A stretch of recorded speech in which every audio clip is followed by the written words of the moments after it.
सादर प्रणाम। मैं हूं नीरजा चौधरी। आज के वीडियो में हम बात करने वाले हैं उत्तराखंड के ऐतिहासिक अध्ययन की, जिसमें हम आज प्रागैतिहासिक काल के बारे में अध्ययन करेंगे। राज्य के इतिहास को अगर टोटल देखा जाए कि कितने भागों में बांटा गया है, तो टोटल 3 कालों में इसको बांटा गया है। और सबसे पहला है प्रागैतिहासिक काल, दूसरा है आद्य ऐतिहासिक काल और तीसरा है ऐतिहासिक काल। इन 3 कालों के अंतर्गत हम उत्तराखंड के ऐतिहासिक अध्ययन के विषय में जानेंगे। प्रागैतिहासिक काल की बात करें तो प्रागैतिहासिक काल के लेखन के स्रोत हैं, यानी कि जो प्रागैतिहासिक काल को लिखा गया तो उसके लिए स्रोत क्या निर्धारित हुए थे। पाषाणीय उपकरण थे, धातु उपकरण थे, शवाधान और शैलाश्रय। इनके आधार पर प्रागैतिहासिक काल के लेखन के इनको स्रोत कहा जाता है और तब प्रागैतिहासिक काल लिखा गया। दूसरी बात, आद्य ऐतिहासिक काल। आद्य ऐतिहासिक काल के विषय में जो लिखा गया है वो पौराणिक ग्रंथों से लिया गया है, यानी कि उसके मुख्य स्रोत रहे हैं पौराणिक ग्रंथ। रही बात तीसरी, यानी कि जो उत्तराखंड का इतिहास है या जो आगे के इतिहास के क्रम को बढ़ाते हैं, तो उसमें शिलालेख, मंदिर लेख, मुद्रा लेख और ताम्र लेख ये महत्वपूर्ण है, जिन लेखों के आधार पर इतिहास के लेखन को किया गया है उत्तराखंड के संदर्भ में। बात कर लेते हैं प्रागैतिहासिक काल की। प्रागैतिहासिक काल का अध्ययन पुरापाषाण, मध्य पाषाण, महापाषाण और धातु इन कालों में बांटकर अध्ययन किया गया। यानी कि प्रागैतिहासिक काल को पहले पुरापाषाण काल के आधार पर अध्ययन किया गया, फिर मध्य पाषाण काल के आधार पर अध्ययन किया गया, महापाषाण काल और फिर धातु, इनके आधार पर अध्ययन किया गया। अगली बात इसमें करते हैं पाषाण काल। पाषाण काल को बांटा गया है अलग अलग भागों में। पाषाण काल को जिन अलग अलग भागों में विभाजित किया गया है वे हैं निम्न पाषाण काल, मध्य पाषाण काल, उच्च पाषाण काल। 3 भागों में इसको बांटा गया है। अब बात कर लेते हैं कि उत्तराखंड के जो पाषाणी युग हैं उसकी क्या विशेषता रही है। उत्तराखंड के पाषाण काल के अंतर्गत यहाँ पर शिकार के लिए जो मनुष्य था उसने पाषाण से निर्मित यानी कि पत्थरों से निर्मित उपकरण या औजारों का प्रयोग करना शुरू कर दिया था, ताकि वे जानवरों का शिकार कर सकें। इस काल का जो मनुष्य था वो फल और कंदमूल फलों का संग्रहण करता था, ताकि अपने भोजन की रिक्वायरमेंट को वो पूरा कर सके। तो 2 इसकी मुख्य बातें ध्यान में रखेंगे कि पाषाण काल के मनुष्य ने पाषाण का से निर्मित उपकरणों का या औजारों का प्रयोग करना शुरू कर दिया और साथ ही ये संग्रह भी करता था अपने भोजन को। दूसरी बात करते हैं निम्न पाषाण काल। निम्न पाषाण काल में मुष्टि कुठार औजार का प्रयोग होता था। इस काल का साक्ष्य कालसी के यमुना तट पर, श्रीनगर के पास अलकनंदा तट पर और अल्मोड़ा में खुटानी नाला और रामगंगा घाटी से इस काल से संबंधित जो स्रोत हैं या साक्ष्य हैं वो मिलते हैं। रही बात मध्य पाषाण काल की। मध्य पाषाण काल के अंतर्गत औजार, शल्क और खुरचनिया ये विशेष प्रकार के औजार यहाँ पर मिलते थे, कि जो शल्क और खुरचनिया प्रकार के औजार थे। इस काल के साक्ष्य मिले हैं श्रीनगर के पास।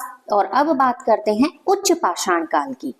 इस समय औजारों को चमकदार बनाया जाने लगा था, उनके फलक यानी कि उनको थोड़ा चपटा बनाया जाने लगा था और तक्षणियां इस काल में आ गई थी। यानी कि औजारों का स्वरूप जैसे जैसे काल आगे बढ़ता चला गया, औजारों का स्वरूप भी परिवर्तित होता चला गया। अब बात करते हैं मध्य पाषाण काल की। मध्य पाषाण काल में औजार छोटे हो गए थे और नुकीले या तीक्ष्ण हो गए थे। इस काल के जो साक्ष्य मिले हैं वो जसकोट के पास से मिले हैं। और पाषाण युगीन मानव की एक और विशेषता थी कि ये जो निवास करता था ये गुफाओं में निवास करता था और शैलाश्रय में निवास करता था। यानी कि जहाँ गुफाएं होती थी वहां पर ये मानव अपने निवास स्थान के रूप में उस स्थान को प्रयोग करते थे। इससे संबंधित सबसे पहले 1968 में डॉक्टर MP जोशी ने सर्वप्रथम जो उत्तराखंड में खोजा गया उसके संदर्भ में ये जानकारी है, यानी कि लखू उड्यार से या लाखू गुफा से संबंधित जानकारी है। 1968 में डॉक्टर MP जोशी ने सबसे पहले अल्मोड़ा की सुयाल नदी के तट पर लाखू उड्यार को खोजा था। लाखू उड्यार की विशेषता कि इसमें नृत्य करते आदमियों के 2 समूह हैं। और शिकार करते आदमियों का एक समूह, ऐसे यहाँ पर चित्रों का अंकन है। साथ ही साथ कुछ पशु पक्षियों के भी चित्रों का अंकन है। और लाखों उड्यार की एक विशेषता ये है कि यहाँ पर जो चित्र बनाए गए हैं उनमें सफेद, गेरू, गुलाबी और काले रंगों का प्रयोग किया गया है। तो लाखों उड्यार कहाँ पर है और इसकी क्या विशेषता है, या नृत्य करते आदमियों को या व्यक्तियों को समूह में कहाँ पर दिखाया गया है। और अब प्रश्न जैसे कि आप देख रहे हैं कि यहाँ पर थोड़ा स्पष्ट हो गया है कि नृत्य करते आदमियों के कितने समूह हैं, 2 समूह हैं, जबकि शिकार करते आदमियों के कितने समूह हैं, केवल एक ही समूह यहाँ पर दिखाया गया है। आगे बढ़ते हैं। डॉक्टर मठपाल ने 1985 में फड़कानौली में एक शैलाश्रय है और 1989 में पेटशाल शैलाश्रय की खोज की थी। फिर है लुएथाप जो कि अल्मोड़ा में है। लुएथाप से संबंधित भी प्रश्न पूछा जाता है कि शिकार और नृत्य मुद्रा में जो मानव का चित्र है वो कहाँ पर प्राप्त हुआ था। तो लुएथाप यानी कि अल्मोड़ा में प्राप्त हुआ था। और इसमें किस रंग का प्रयोग किया गया? इसमें लाल रंग का प्रयोग किया गया था। तो पेटशाल, लुएथाप और लाखों उड्यार, इनको ध्यान में रखेंगे। इसी के साथ आगे बढ़ते हैं। ग्वारखिया उड्यार। ग्वारखिया उड्यार डुंगरी गांव के पास चमोली में है। यहाँ पर इसमें मानव और पशुओं सहित कुल 4 चित्र मिले हैं।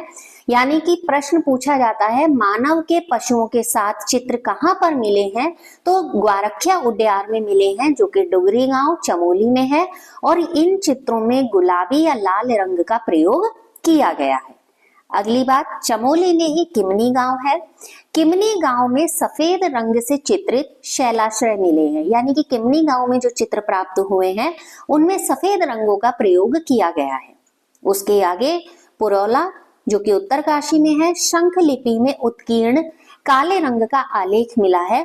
जो हमारी नई परीक्षा वाणी है उसमें बहुत सारे तथ्यों को ऐड ऑन किया गया है, तो इसलिए आज का वीडियो बहुत ज्यादा इम्पोर्टेंट है। साथ ही आपसे अपेक्षा रहेगी कि हम विगत दिनों से जो ये प्रयास कर रहे हैं आपको जरूर ही पसंद आ रहा होगा। तो कृपया आप कमेंट जरूर कीजिएगा और चैनल को शेयर और सब्सक्राइब जरूर कीजिएगा। आगे बढ़ते हैं। पुरौला उत्तरकाशी, शंखलिपि में उत्कीर्ण जो आलेख मिले हैं वो काले रंग के हैं। अगली बात, रामगंगा घाटी है। रामगंगा घाटी में स्थित नौला ग्राम है, जहां पर 73 ओखलियां यानी कि कप मार्क्स मिले हैं। ये इंपॉर्टेंट क्वेश्चन है कि कप मार्क्स उत्तराखंड में कहाँ मिले हैं। कप मार्क्स यानी कि ओखलियां मिली है रामगंगा घाटी में। और 2023 में केंद्र सरकार ने इस क्षेत्र को संरक्षित क्षेत्र घोषित कर दिया था। तो ये फिर इंपॉर्टेंट क्वेश्चन है कि 2023 में केंद्र सरकार ने किस क्षेत्र को संरक्षित क्षेत्र घोषित किया था। तो रामगंगा घाटी को संरक्षित किया क्षेत्र घोषित किया। यहाँ पर 73 ओखलियां यानी कि कप मार्क्स मिले हैं, जो कि नौला ग्राम रामगंगा घाटी में स्थित एक स्थान है। बात करते हैं धातु युगीन यानी कि धातुकालीन युग के साक्ष्य हमें कहाँ से मिले हैं।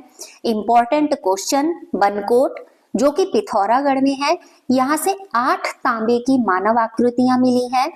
नैनी पातल भी पिथौरागढ़ में है, यहाँ पर 5 तांबे की मानव आकृतियां मिली हैं। और बहादुराबाद जो कि हरिद्वार जिले में है, यहाँ से तांबे के उपकरण मिले हैं। तो धातुकालीन साक्ष्य हमें मुख्यतः पिथौरागढ़ से मिले हैं, जिनमें बनकोट और नैनी पातल हैं।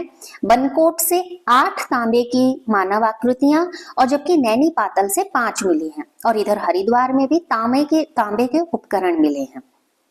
दूसरा महत्वपूर्ण स्थान चमोली का ही है, जो कि मलारी गांव है। मलारी गांव से बहुत सारी चीजें यहाँ पर प्राप्त हुई हैं, जिन्हें साक्ष्य के तौर पर माना गया है। पहली, यहाँ पर लोहे के उपकरण मिले हैं, एक वृषभ का कंकाल मिला है और एक मानव का कंकाल मिला है, जिसके ऊपर सोने का मुखौटा था। इस सोने के मुखौटे का वजन था 5.2 किलोग्राम। इस 5.2 किलोग्राम के मुखौटे से संबंधित प्रश्न पूछा जाता है। प्रश्न पूछा जाता है सोने का मुखौटा कहाँ मिला था, या मलारी गांव क्यों प्रसिद्ध था, मलारी गांव कहाँ पर स्थित है या किस जिले में है। तो चमोली के मलारी गांव से सोने का मुखौटा मिला था और वृषभ कंकाल मिला था और मानव कंकाल भी मिला था। शवाधान के साक्ष्य मिलते हैं। यहीं से कांसे का कटोरा भी मिला और 10 मिट्टी के बर्तन भी मिले।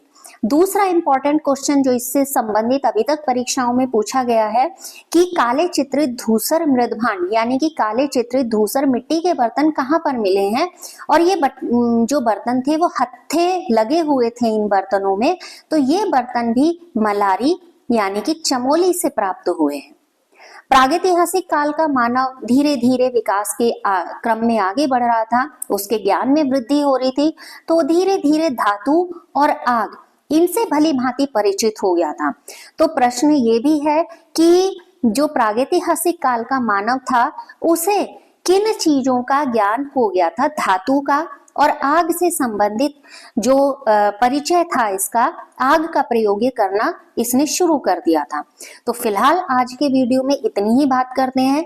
इसी क्रम को हम आगे बढ़ाएंगे और अगले वीडियो में हम आद्य ऐतिहासिक काल के संदर्भ में पढ़ेंगे। एक बार पुनः आपसे ये रिमाइंडर कि प्रश्नों को केवल उन्हें ही शामिल किया जा रहा है जो कि विगत परीक्षाओं में पूछे गए हैं या परीक्षाओं की दृष्टि से जो बहुत ज्यादा महत्वपूर्ण है। तो आपसे अपेक्षा है लगातार आप चैनल के साथ बने रहिएगा। अगले वीडियो में जल्दी मिलते हैं। तब तक के लिए आप सभी का बहुत बहुत बहुत धन्यवाद और सभी को नमस्कार।